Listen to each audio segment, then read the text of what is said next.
The Adventures of Bubblegum Bobby. The Journey Begins by Camille C. Akpulonu. Illustrations by AhuviYah. Chapter 1. They're going to call me Bubblegum Bobby once I make it into the Guinness World Records for blowing the world's largest bubble. Ben paid no attention to me as I let him know what I was up to. He no longer seemed interested in what I had to say. Since he turned 13, he didn't think it was cool to let me, his younger, almost 10-year-old brother, hang around him. All he wanted to do was play basketball and goof around with his teenage friends. "Who cares?" Ben said as he practically looked through me like I wasn't there. "I'll show you," I mumbled after he thumped me on my forehead and ran ahead of me. My father is in the Guinness World Records for being the strongest man in the world, and Ben always talks to everybody about that. When I break the record for the world's biggest bubble, I know my brother will brag about me too. The Guinness World Record's current record for the largest bubblegum bubble blown without using your hands is 20 inches. I know that I can make a large bubblegum bubble. I am ready to get my certificate for it and frame it like my dad's. I was only 3 years old when Ben gave me my first piece of bubblegum. Ever since that day, I have loved chewing bubblegum. The exotic flavors that I tasted with every chew had me hooked.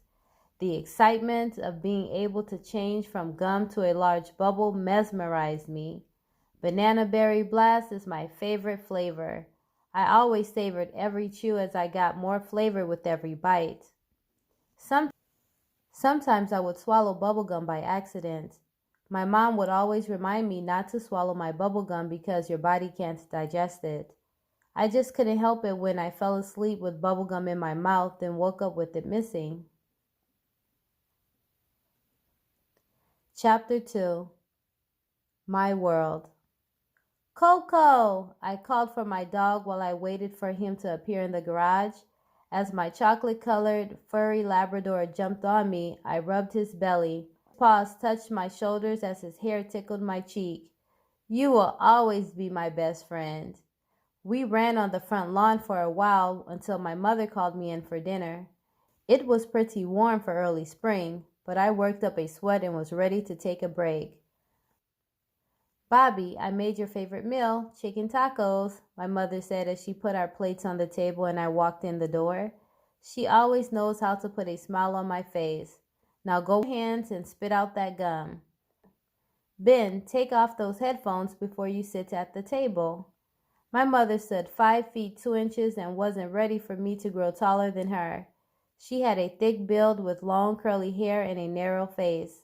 She always joked about me growing overnight. I was already just above her shoulders and was due for a growth spurt any day. My father came in the kitchen as I was going to wash my hands. "Hey, son," he said as he lifted me up and gave me a bear hug. His hefty arms seemed to have a mind of their own. "Geez, Dad, you're squeezing the life out of me." Sometimes he didn't realize his own strength, so he quickly loosened his grip and put me down. My dad's body was well sculpted. His large biceps bulged whenever he moved, and he had hands that looked like they could grip my head like a basketball. Not only was his upper body in awesome shape, but his legs matched. I wanted to be just like him, but a little stronger. Then I could finally really beat him in arm wrestling. While we were eating, my dad asked me, "What's the biggest size bubble that you have blown so far?" "Oh, about 18 inches all around," I replied. Well, that's not as big as your big head," Ben said. "Be nice, Ben," my mother said. It did take me a while to clean off my sticky face after it popped. They laughed as they imagined it.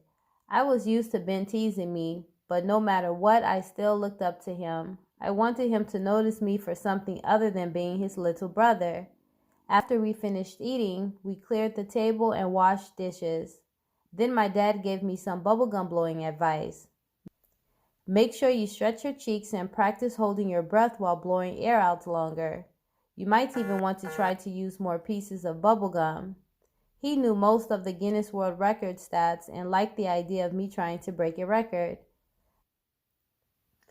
I think I will try more gum. Thanks, Dad. With both hands full of bubble gum, I walked outside where Coco sat waiting for me. It's time to practice, Coco. Beginning with my new way to blow bubbles, I popped 5 pieces of bubblegum in my mouth and chewed for 5 minutes straight. Thinking about my dad's advice, I added 3 more pieces of bubblegum.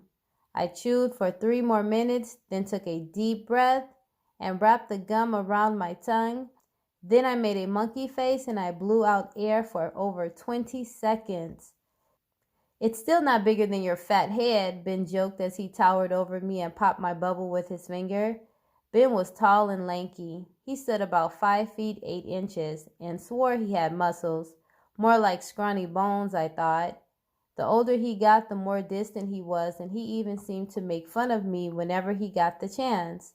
I still admired him even though he could be annoying. Ugh, you get on my nerves.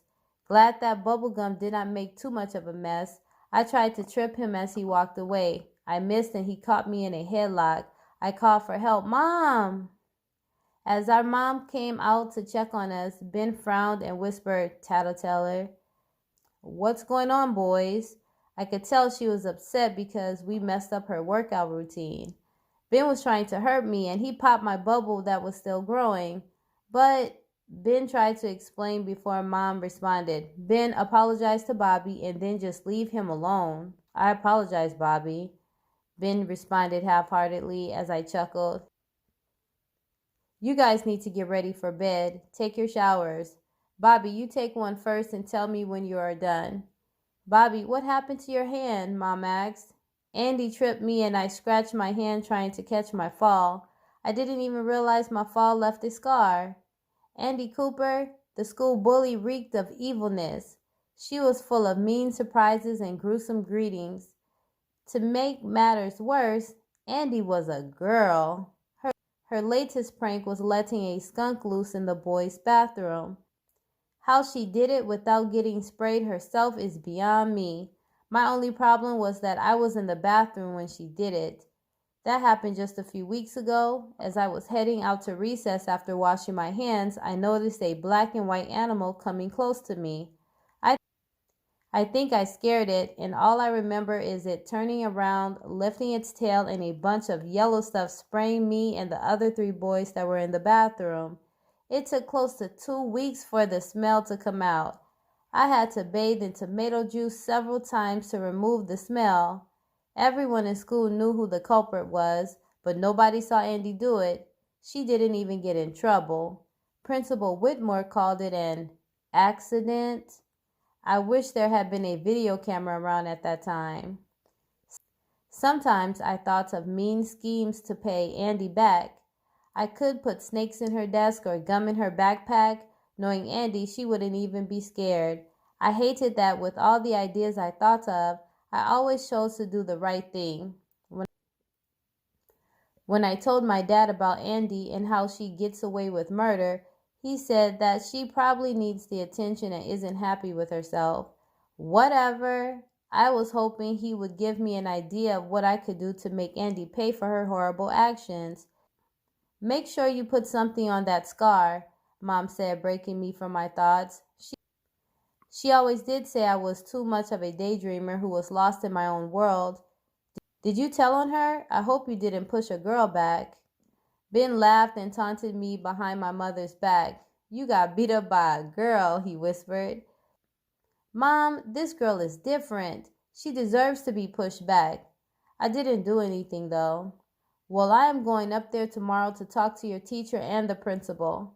My mom always tried to fix things or talk things out. Please don't embarrass me. Can't we just send Dad up there to threaten her? I pleaded. I imagined my dad walking onto the schoolyard and cornering Andy, then grabbing her by her collar and pulling her up until she was face to face with him, then saying, I will crush your head if you bully anyone else. After dropping her to the ground, he would walk away without looking back. Andy would be shaky in her pants. I would pay to see that happen. No, buddy, my mom said with a smirk. The idea made her picture something similar. Go on and get ready for bed. I ran up the stairs in hopes that I would have better luck with my bubblegum blowing practicing tomorrow and that my dad would miraculously do as I imagined. Once I was finished with my shower, I went to get my mother to say goodnight. Every night we all prayed as a family before going to bed. Since I am the youngest, I always go to bed first. After our family goodnight prayer, I crawled into my bed and looked around. The light breeze from the open window felt good against my cheek. My room always made me feel comfortable with all my toys, soft fluffy pillows, and Coco snoring at the foot of my bed. I realized that I didn't remember to spit out my gum. Too tired to get up and spit it out, I drifted off into a deep sleep. I dreamed I was chewing my bubble gum and trying my latest way to blow bubbles. For several minutes I chewed, then took a deep breath and wrapped the gum around my tongue. Then I made a monkey face and I blew out air for over 2 minutes straight. It grew and grew until it was almost half the size of my room. Wow, that was the longest stretch ever. I did it! I made the world's largest bubble. The yellow bubble stood 5 feet high and 5 feet wide. It was taller than me and almost half the size of my room. I noticed little air holes all around it. It looked like a huge bright yellow beach ball. To make sure it didn't pop and I could show Ben, I sealed the end of the bubble, then grabbed Coco's poop freeze spray and began spraying. As I moved toward the bubble to touch it, Coco woke up and jumped on the bubble. The next thing I know, we were inside the bubble and the most amazing thing happened. Coco's barking changed to words that I could understand. The first words out of Coco's mouth were, "Nice, a giant ball for me to play with." "What did you say?" I was amazed that I could understand Coco. "Nice, a giant ball for me to play with," Coco repeated. Wowzers, I can't believe we can finally talk to each other. The bubble must have some sorts of superpowers. Now you can give me exactly what I want the first time. I tried to poke the bubble from the inside and it would not budge. Will this hold us? Looking at Coco, who felt trapped too, I grabbed at the air holes and noticed my fingers were too big. I tried everything from scratching to trying to bite the bubble.